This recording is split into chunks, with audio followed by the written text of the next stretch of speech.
सबसे पहले शुरुआत विपिन शर्मा जी आपसे कर रहा हूं। वोट प्रतिशत, हालांकि एग्जैक्ट अभी तक फिगर आई नहीं, चुनाव आयोग थोड़ी देर में इसको रिलीज कर देगा, लेकिन शाम 5 बजे तक के जो आंकड़े हैं वो बता रहे हैं कि 52.24% फेज 1 में वोट प्रतिशत रहा है। किस तरीके से देख रहे हैं सर?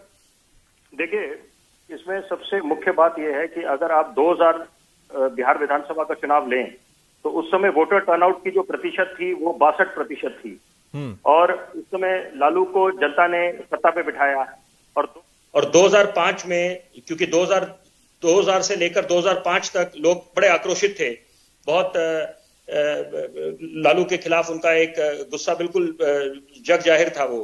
और लेकिन उसके बावजूद जो वोटर टर्नआउट की जो प्रतिशत थी 2005 में, वो गिर के बहुत बड़ी भारी गिरावट आई, वो 46% हुई।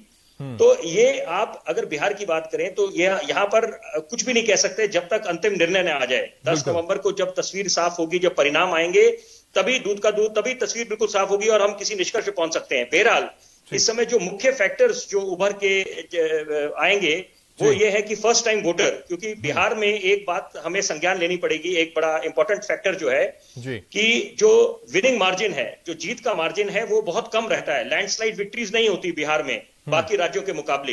तो ये अगर कोई जो लॉयल वोटर है किसी एक राजनीतिक दल का, किसी पार्टी का, तो वो अगर इस लोकतंत्र के पर्व में उसने बढ़ चढ़ के हिस्सा नहीं लिया या वो घर ही बैठा मायूस रहा, तो वो उसके खिलाफ जा सकता है एक जो प्रत्याशी है।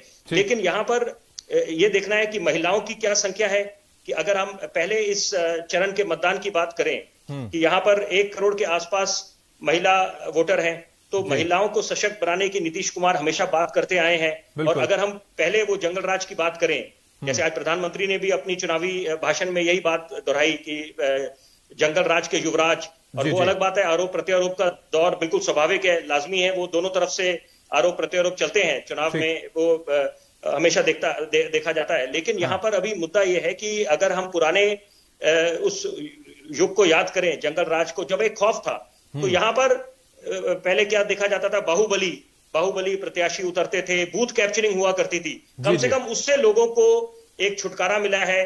वो जो खौफ हुआ करता था कि यहाँ पर सूर्य चुनाव आयोग ने बहुत ईमानदारी के साथ घरों में आ जाते थे, काम किया इस बार, ये मान लिया जाए। विपिन शर्मा जी, जो आप कहना चाहते हैं, आप दोहराएंगे बात अपनी?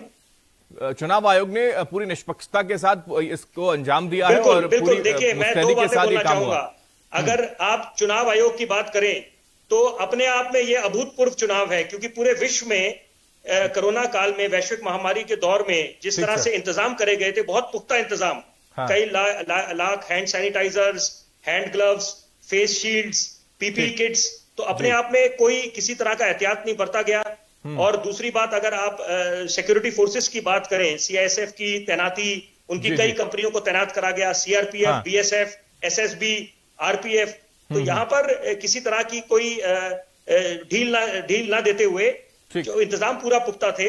और उसके बावजूद भी अगर आप पिछले चुनाव की बात करें 2015 की, जब वोटर टर्नआउट की प्रतिशत 57% थी, तो अभी कहना थोड़ा जल्दबाजी होगा, क्योंकि अभी 3 चरण के चुनाव हैं। आज पहला चरण संपन्न हुआ है, यहाँ पर जब 3 तारीख को और 7 तारीख को दूसरे और तीसरे चरण के चुनाव होंगे, तब तस्वीर बिल्कुल साफ होगी कि किस तरह से वोटर ने, एक आम आदमी ने बिहार के किस तरह से लोकतंत्र के पर्व का अभी आगाज हुआ है और अभी 2 फेज बाकी है।